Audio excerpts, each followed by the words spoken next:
Yo les gars, j'espère que vous êtes tous très bien. Aujourd'hui, nouvelle émission Let's Talk About It sur Sébastien Stan. C'est parti, bon visionnage à tous. Sébastien Stan est un acteur roumano-américain né le 13 août 1982 à Constanta, dans l'est de la Roumanie. Il va faire sa première apparition dans un film en 1995 dans 71 fragments d'une chronologie du hasard de Michael Haneke où on le voit dans le métro dans une scène du film. Il commence vraiment sa carrière d'acteur en 2003 en jouant dans un épisode de New York Police Judiciaire dans le rôle de Justin Capshaw. Il joue dans son premier film Tony, Tina, Wendy de Roger Paradiso en 2004 où il joue Johnny. L'année suivante, en 2005, il jouera dans Red Door de George Ali.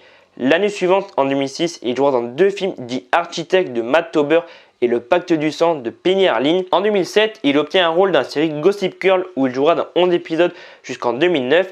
Il joue aussi en 2007 dans un film Charlie Bank de Fred Durst. En 2008 et 2009, un seul film pour Sébastien Stan, Rachel se marie de Jonathan Demme et Top Boy de David Mackenzie. Il joue aussi en 2009 dans la série Kin. L'année suivante, en 2010, il joue dans deux films La Machine à démonter le temps de Steve Pink et Black Swan où il joue aux côtés de Natalie Portman et Mila Kunis. En 2011, il intègre l'univers Marvel qui veut le faire connaître du grand public pour interpréter James Bucky Barnes aux côtés de Chris Evans qui lui interprète Captain America dans Captain America First Avenger réalisé par Joe Johnston. En 2012, Sébastien Stan joue dans deux films disparus de Heather Dahlia et The Apparition de Tony Lincoln et trois séries Labyrinthe Once Upon a Time où il interprète le rôle du Chapelet Fou et Political Animal. Après une année sans aucun projet, on le retrouve en 2014 dans Captain America Lost de l'hiver, suite de Captain America First Avenger sorti en 2011 de Anthony et Joe Russo où il reprend son rôle de Bucky aux côtés de Chris Evans. En 2015, 4 films pour lui, Cœur de bronze de Brian Buckley. Il apparaît aussi dans une scène post-générique du film Ant-Man, Rick on the Flash de Jonathan Demme et dans Seul sur Mars de Riley Scott où il partage l'affiche avec Matt Damon. En 2016, il reprend une troisième fois son rôle de Bucky dans le troisième volet de Captain America intitulé Captain America Civil War de Joe et Anthony Russo comme pour le deuxième volet sorti en 2014.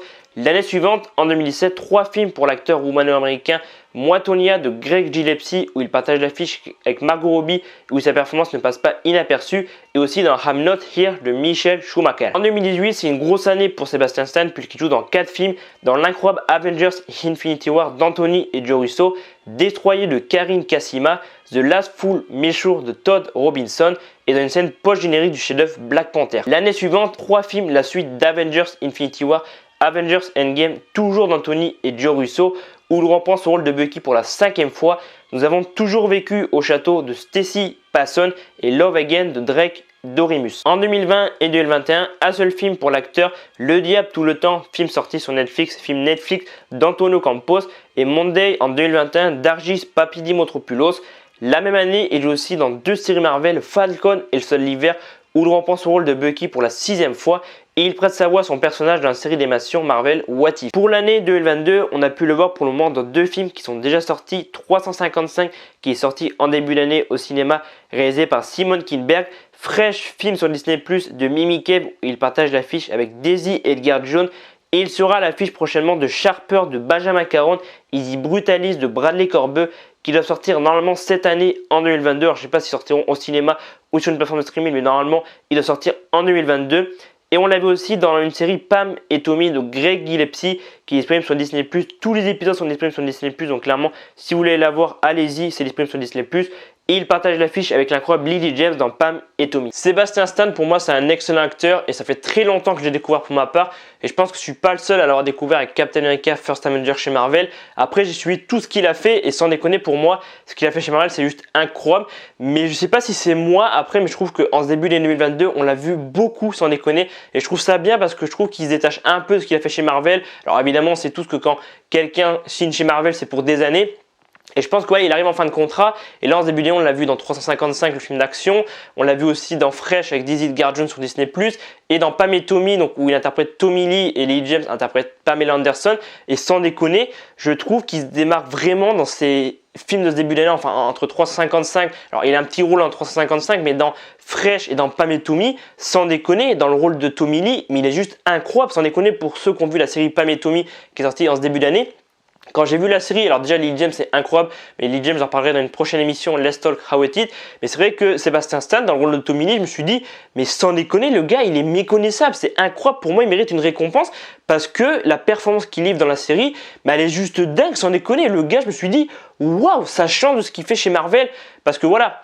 Souvent, quand des acteurs ou actrices sont dans des sagas, tu vois, ils ont ce rôle collé à leur peau.